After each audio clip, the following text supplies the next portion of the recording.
Hey everyone, and welcome back to Aquavita Woodworks. The other day I was swimming and I had a drink in my hand and I was resting it on here, and I realized that I needed a cup holder to hold it more securely so it doesn't fall in the pool. So today's build is going to be exactly that. A poolside cup holder that mounts to this railing and also a little table to rest food on if I want as well. The plan is to make a little hook that latches underneath here.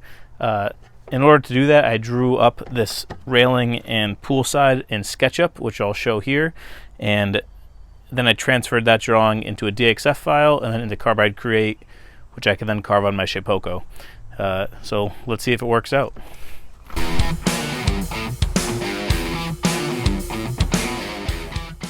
Okay, so here's the plan I showed earlier in SketchUp.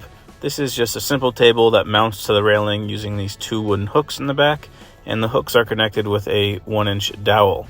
As you can see, there's two slots in each hook, and that's where I'm going to put some threaded inserts and some knobbed screws. This line is marking the edge of the railing and is where I'm going to put the cup holders in Carbide Create.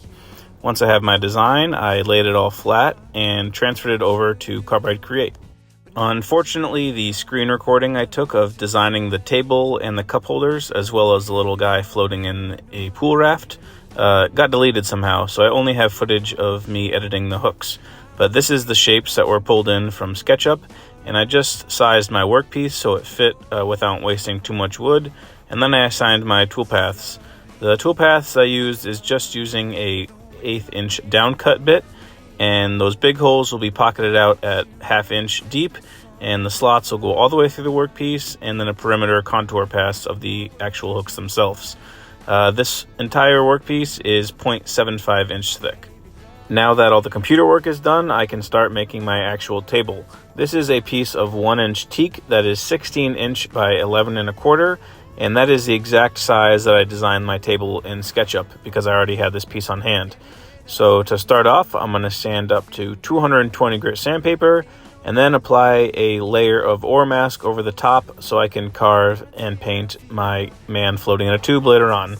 While applying ore mask, I just use a rounded 2x4 scrap to make sure that it's flattened down all the way. Once my workpiece is prepped, I can clamp it to the Shapeoko and set my 0 point and start carving. The first carve is an advanced V-carve with a 1/8 inch downcut bit and a 60-degree V-bit. And then the next toolpath is a pocket for the cup holders using a 1/4 inch downcut bit. And the good thing about having a CNC is that while it's doing its thing, I can do something else. So I start planing down another piece of 1-inch teak so I can prep my work surface for the hooks. And I sanded that up to 220 grit as well. Once the tabletop is done carving, I put some painter's tape over the cup holders and started spray painting using this kind of wacky teal color I found in my shop cabinet. And while I'm spray painting this, I was also carving the hooks on the CNC. And after a few minutes of the paint drying, I just used a weeding tool that I have from my Cricut machine to pick off all of the ore mask and sand everything down to clean it up. Once that was cleaned up, I used my bandsaw to make some curved edges on the side with the cup holders, and then I measured and drilled my holes for my threaded inserts on the side of the table before moving on to my router table and rounding over the edges to make everything nice and smooth. And of course, before I was totally done with the table, I gave it one last good sanding with 220 grit sandpaper. Once I finished the table, my hooks were done carving, so I used the multi-tool to cut the tabs off and clean up all the edges by sanding the hooks. And of course I had to test it out on the pool to make sure that everything fit correctly. Looks pretty good. Once I realized my hooks would work as intended, I started to insert the threaded inserts into the table and apply my hooks to the table with the dowel.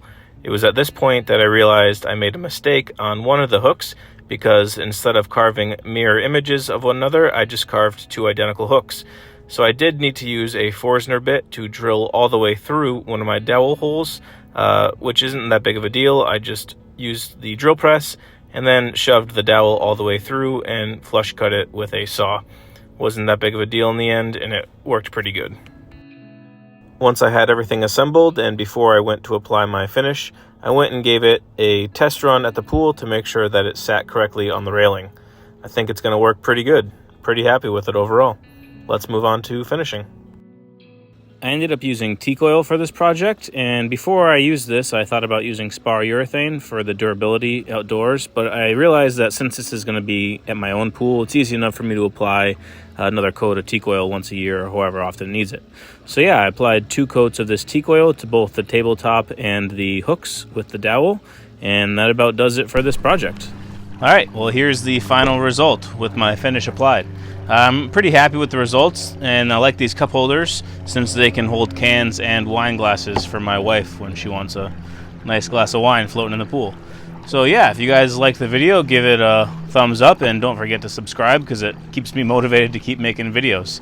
And I am going to post the files for this, minus this guy because I paid for this image myself. I'm going to post them on my Etsy page for the files. So yeah, if you want to do that, check that out and use the coupon code YouTube to get like 20% off. I'll put it. Yeah, thanks for watching and see you next time.